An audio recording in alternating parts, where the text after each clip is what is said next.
Miami Heat Nation, what is going on? So, in today's video, we got tons of Miami Heat news coming out today. And if you guys enjoy Miami Heat content, definitely smash that subscribe button. We upload every single day. Today's officially 104 days out of 365 days of us uploading consecutively. And guess what, guys? I couldn't do it without you guys. So, I just want to say I appreciate y'all. I love y'all. You guys absolutely mean the world to me. And let's get to that 6K subs. But anyways, let's get back in today's video. So I just want to give a big shout out to Anthony Donardo, Miami Heat creator. Definitely go check him out because this is coming from his video. He says, here's the Miami Heat draft pick situation if they make or miss the playoffs. So it says if Miami Heat misses the playoffs, right? It says the Heat keep the 2025 lottery pick, Heat keep 2027 pick, OKC gets 2026 unprotected pick. Charlotte gets 2028 unprotected pick, right? Then it says if the Miami Heat make the playoffs, it says the Heat keep the 2026 pick, and then the Heat keep 2028 pick. OKC gets a 2025 pick. Charlotte gets a 2027 lottery protected pick, right? So Miami, and then right here, very, very small, says Miami traded 2027 pick to Charlotte for Terry Rozier. And then he says, AKA the worst trade in franchise history. I totally agree. Pick turns into 2028 pick if Miami sends 2026 to OKC because Miami can't be without picks in consecutive years, 2026 and 2027, due to the Stephen rule. So this is kind of or Stephen rule, whatever you say that. So this is kind of like the draft situation, the pick situation. That's very, very important because obviously the Miami Heat are in the plane, and if they lose to the Chicago Bulls, then we get the 2025 and then the 2027 pick, right? If we win, we keep the 26 and the 28. So it's definitely a big, big difference for sure. And I'm gonna be honest with you, I don't think the Miami Heat make the playoffs. I mean, first of all, we got swept by the Chicago Bulls in the regular season, but even if we beat them, right, we have to win 2 games just to get there. And I just don't think the Miami Heat could do that. And I definitely think the offseason is going to be here before you know it. So once again, let me know in the comment sections, how do you feel about this? And definitely go check out his video explaining the Miami Heat draft situation. All right. And also, the Warriors are in the plane too. So whatever. I know y'all don't like when I talk about Jimmy. So I'm just going to leave it there. So it says the Heat draft picks currently on the 11th, 18, 19 for 20th from Golden State Warriors. So not all 4 picks. It's going to be one of these, right? So it says Miami's 11 pick will remain in the lotto if the Heat lose in the play-in. We want to lose in the play-in. That's what I'm saying. Miami's 18, 19 or 20th pick will fall into the lotto if the Warriors lose in the play-in, which I just don't think they're going to lose, unfortunately, right? I just don't. But it says Miami picks will convert to OKC if they make the playoffs, not lotto. Golden State picks is top 10 protected. So a little bit more information on that, of course. And then this was about 19 hours ago. So it says, with the Heat and Suns both losing Sunday, Miami's locked into the 11th best odds ahead of the play-in. Should they hold, they have a 0% chance of getting the 13th pick, a 12.6% chance of getting the 12th pick, a 77.6% of getting 11th pick, a 9.4% chance of a top 4 pick, and 2% chance of capturing the flag. So obviously Cooper flag. But man, if we could somehow get this, whew, I would be literally yelling. I would literally make a video just for that. You know what I mean? So let me know what you guys think about that, of course.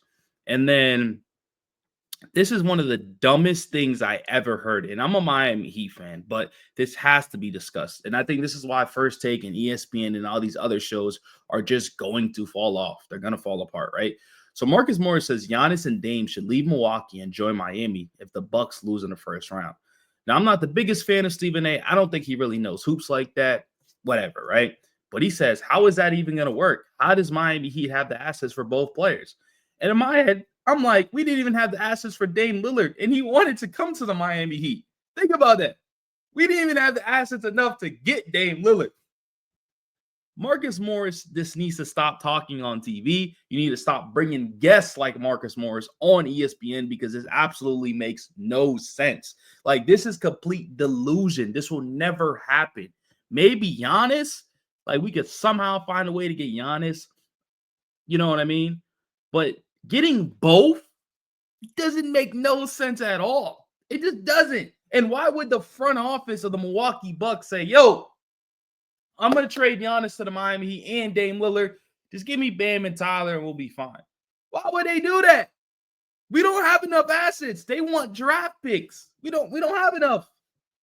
Like, if this is going to happen, this probably needs to be 10 first-round picks. You need to give me Bam. Like, we just don't have it on the roster. They'll be like, okay, 10 first-round picks, Bam, Khalil Ware, Tyler. Why would I do that? And give me Palo Larson. Why would I do that? This is what I'm saying. Like, NBA has nothing to talk. Like, these sports shows have nothing to talk about when there's plenty to talk about. What are we talking about here? Like, this was, I promise you, if he probably will never be back on First Take. And if he is, it just shows you why this is a bad product. And this is why it shows you guys need to watch creators like us. Trent, aka me. We upload good content. We expose these fools. You know what I mean? But yeah, don't get your hope up, guys. This is not happening. It's not happening. And then lastly, we could talk about like some Miami grades. This is his grades, but I'm going to do my own grades. And you can also do your own grades in the comment sections. So he rated Spo's season a C-. And I'm going to be honest with you, Spo had a horrible season. He really did. So I think that's a fair grade. He turned it around near the end when he went on the 6-game win streak, but he didn't have the best season, right? Bam Adebayo, I think, is fair with a B. He had an up and down season, finished strong. His 3-point shot looks very, very good. So that's promising heading into the next year, right? Kyle Anderson, I'm going to be honest with you. I'm going to give this dude an A. Just respectfully. Like, I'm going to give him an A. Like, I didn't really have high expectations for this dude. And his impact for this team is amazing. And I wouldn't be mad if he was back on the roster. And same for Alec Burks. Like, Alec Burks played his role. Like, Kyle Anderson and Alec Burks play their role. They're not superstar players or anything like that. They're not even all-star role players. But they're just playing their role when they got the opportunity and shined and helped the Miami Heat win games. You know what I mean? So I'll take that for sure. Tyler Hero, A-. I'll give it a little B+. I'm happy that he stayed healthy for the majority of the season. But there was a not majority, but there was a lot of games where like he put up empty numbers that didn't really help us win, So B+, A. Haywood Highsmith, a C. Yeah, Haywood Highsmith had one of those down seasons this year. I'm gonna be honest with you, but I blame him, of course, but I also blame Spo. Like, Spo just kept taking him in and out the rotation. You're not gonna get a rhythm. You're just not. It's not gonna happen. So I'll give it like a C-, to be honest with you. C-, D. Hawkwest, he gets an F. Jaime, he just gets an F. I don't think he had a good season at all. I mean, just because you put up 40 in the last game of the season, everybody's putting up 40. You get an F. Simple as that. Jovic, C+. I guess we can go with that. Larson, C+. You know what? He was another player that was in and out the rotation, but when he did get the opportunity, he played better. So I give him a little B-. Kevin Love, C. I'm gonna be honest with you. I don't even give Kevin Love a C. I know he went through a lot this season. Hope everything's good over there. But just for like a grade perspective of him playing this year, I think a C is too high. You know what I mean? D. Mitchell, definitely A+. That's my dog right there. He deserves to be on this Miami Heat roster for life. So I'd love that. Duncan Robinson, C+. Yeah, I think C+ is a good answer. Terry Rozier, F-. I think Terry Rozier is a little too high right there. I think he needs to be F-. Khalil Ware, don't give him an A-, but I definitely give him a B-, for sure. And Andrew Wiggins, yeah, he missed a lot of time. And then when he didn't play the best, but I think C+ is fine. So once again, let me know in the comment sections, what's your grades for the season for the Miami Heat? We got to get ready for this playing game, which we will be streaming. So guys, get ready for that. Turn on your notifications. Appreciate y'all. Love y'all. We'll be back tomorrow, and I'm out.